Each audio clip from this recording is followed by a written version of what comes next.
Melody Marler, Publishing Concierge, LLC, and Life Itself Productions presents the audiobook version of Joe Occhiogrosso's A Story About I Will Never Do Network Marketing. Read to you by Rich Galdieri, music courtesy of bensounds.com.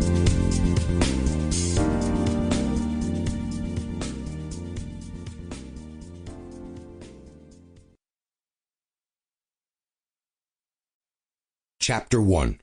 The Best Day of the Week. Sunday. It was Corey's favorite day of the week.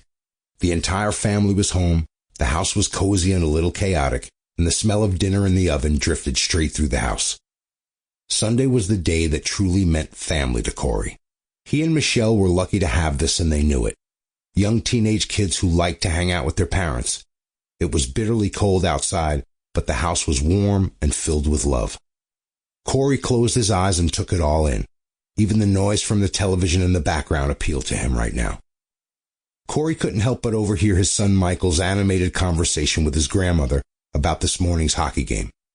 "Hey, Graham, I scored the winning goal. It was a power play, and I just happened to be in the right spot. It was a great pass, and I just flicked it right into the back of the net." Corey smiled as he listened to Michael. Michael was a young teenager, usually so reserved and a little self-conscious. But today he was glowing as he recounted the game highlights to his grandmother. Corey remembered his own days as a high school varsity athlete. The winning goal, the winning run. Once you've experienced that high, nothing really comes close to it. After getting into his job as a day trader on Wall Street, the high for Corey became making a trade on the floor. Making a great deal, entertaining, connecting people. That had become his life. He frowned as thoughts of work had intruded on his perfect afternoon. At one time, his accomplishments at work had been his proudest achievements.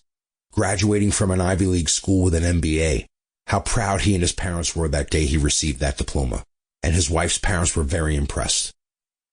But that was years ago. Looking over it as a child, Corey had the stark realization of how precious this Sunday was with them. But that was years ago. Looking over at his children, Corey had the stark realization of how precious this Sunday was with them. How precious every day was with them, and how now his greatest high was right here, in this room, with this family. The familiar introduction to the television program beginning in the next room startled Corey right out of his reflection. Tick, tick, tick, tick, tick, tick, tick, tick, tick. Oh no, he thought. 60 Minutes is on. My weekend is over, and I have to go back to work tomorrow. As the introduction to 60 Minutes came on, Corey realized this sweet weekend was almost over. Impending dread settled in his chest as his thoughts turned to the week ahead. It was sure to be busy. He hadn't even looked at the report that was due Monday since ditching his briefcase in the den on Friday after work. "Dad!" Michael was calling from the other side of the room. "Dad, are you listening?" Corey looked up and realized he'd slumped in his chair, thinking about his busy work week.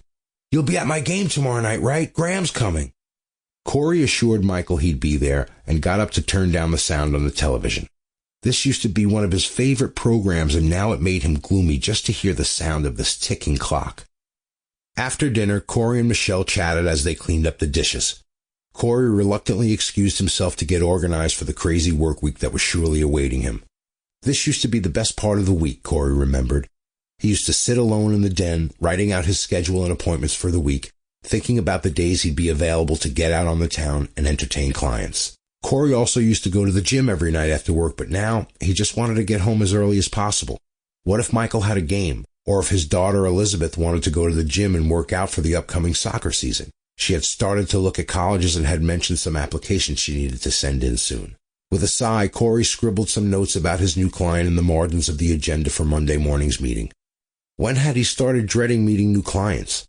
Late nights entertaining clients and friends and still arriving at work bright and fresh the next day had once been his signature. At one time he felt that was all he needed and that he had his dream life. But that was 20 years ago. Things have changed. Chapter 2. Disaster.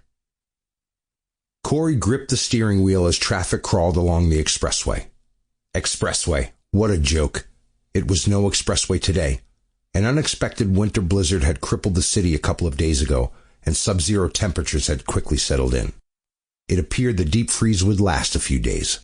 To top it off, work at the bank had been crazy. Sample complete. Ready to continue?